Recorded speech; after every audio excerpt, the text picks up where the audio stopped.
We have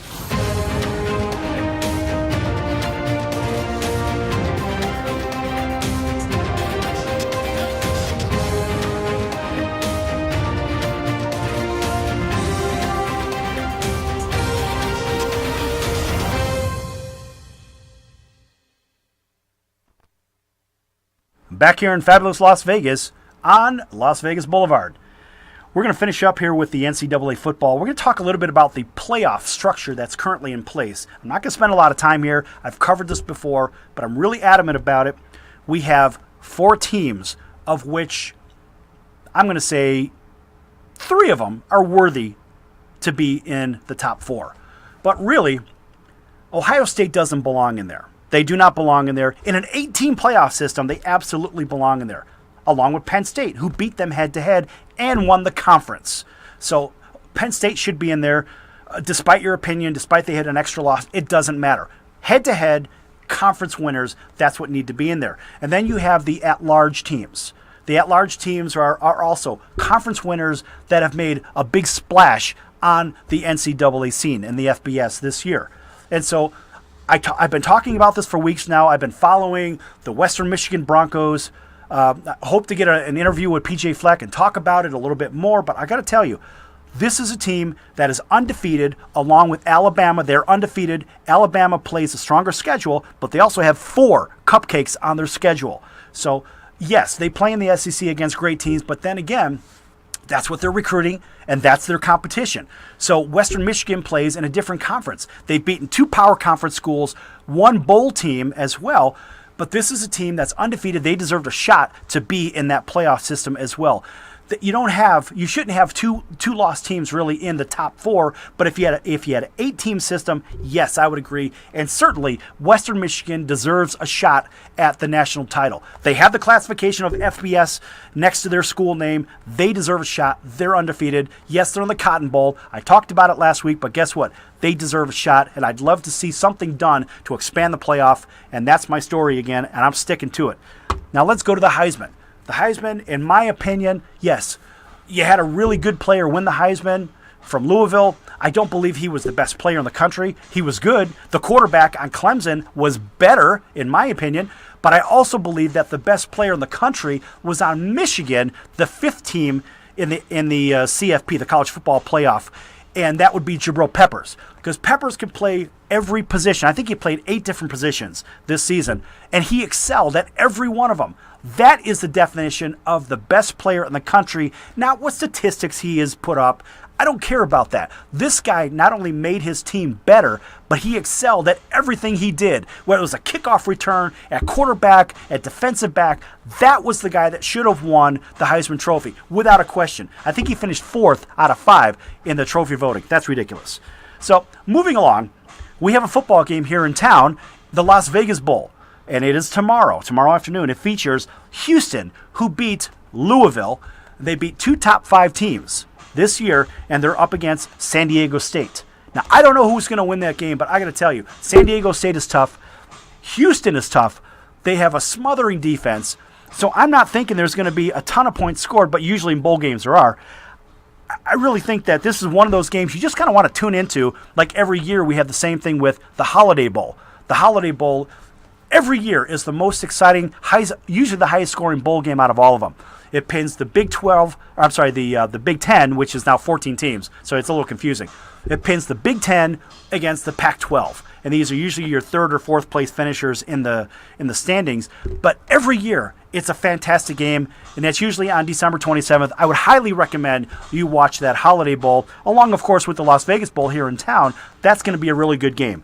So let's shift over to the NHL. We don't really talk a lot about the NHL on this channel. Now we're going to, and we have a Vegas hockey team here. It's called the Las Vegas Golden Knights. They probably should have went with the Las Vegas Neon Knights or the Silver Knights. It is the Silver State. The only thing golden here is the Golden Nugget. Not really sure why they went with Golden Knights, but that doesn't matter. So we have an expansion draft coming up. And the expansion draft is going to be basically where the Las Vegas Golden Knights get to pick their team.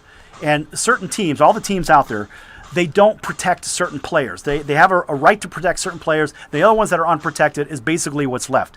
So looking at what George McPhee, the general manager for the Golden Knights, has to pick through, I think he's really going to do well at the goalie spot. He's going to take a Stanley Cup champion with Marc-Andre Fleury. I think that makes the most sense, and he's not going to be protected. And I think you're going to have a good backup goalie who's also a goalie at Carolina for the Hurricanes named Eddie Lack.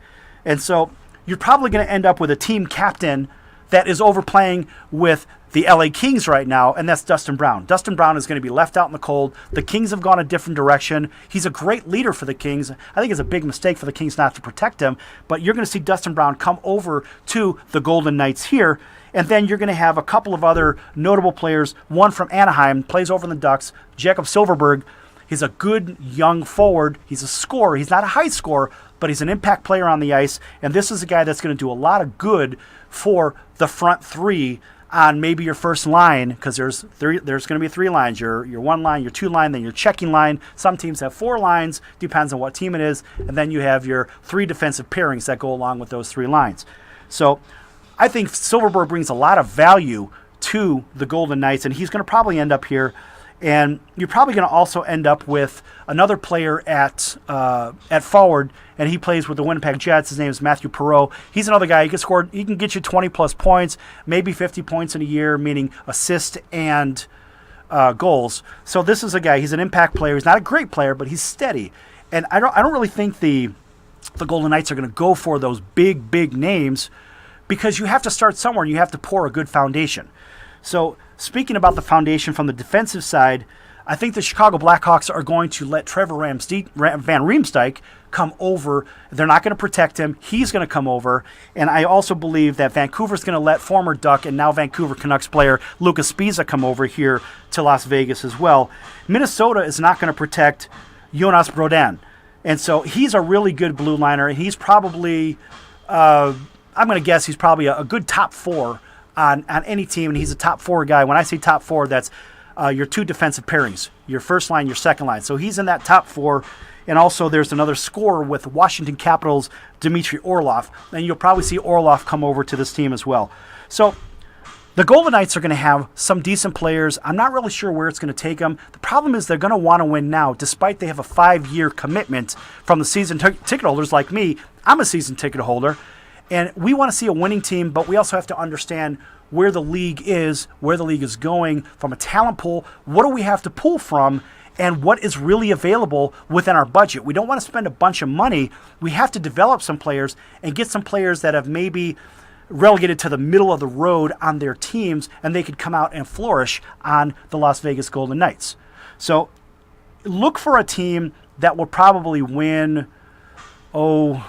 maybe 30% of its games the first year, and they wouldn't really be playoff ready for probably 3 years.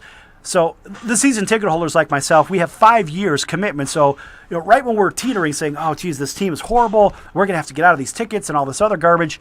Well, now the team's going to start to win. I saw the same thing in Anaheim. I was one of the first season ticket holders. For the first 5 seasons, I was a season ticket holder in Anaheim. And so I had to suffer for the first few years, and then they started getting good. And getting really good. And then eventually in 2005, they hoisted the cup. So it took them 22 years. I don't think Vegas wants to wait that long. George McPhee doesn't have that long of a leash. And let's face it, Bill Foley wants to win now. And now you look at the balance of the league, you've got 4 divisions. You got 4 really good teams at the top. In the Eastern Conference, in the Atlantic Division, you have Montreal, who just keeps winning and winning and winning. They keep plugging players in. They've had injuries from Galchenyuk to who knows what. But this team is probably going to be in that Final Four in the NHL when it comes to the conference championships from the Eastern and Western Conference. Now, in the Metropolitan Division, staying in the Eastern Conference, you have Pittsburgh. And Pittsburgh's on a roll. They've won their last 7 games. They have 43 points. They're ahead of everybody. But close behind them are the New York Rangers, great defensive team, and Philadelphia. The Flyers have won 10 games in a row, and don't forget Columbus Blue Jackets have won their last 7. In the Western Conference, of course, we have in the Central the Chicago Blackhawks. They're the odds-on favorites to win the Stanley Cup, and they should be. They're loaded, they're healthy, very dangerous team. In the Pacific, we have in the Western Conference in the Pacific Division, you have San Jose at top with 37 points, but Anaheim, Edmonton, and Calgary are within 3 points. So anybody can win that Western Conference. I don't know what's going to happen there, but that's making for some very exciting hockey.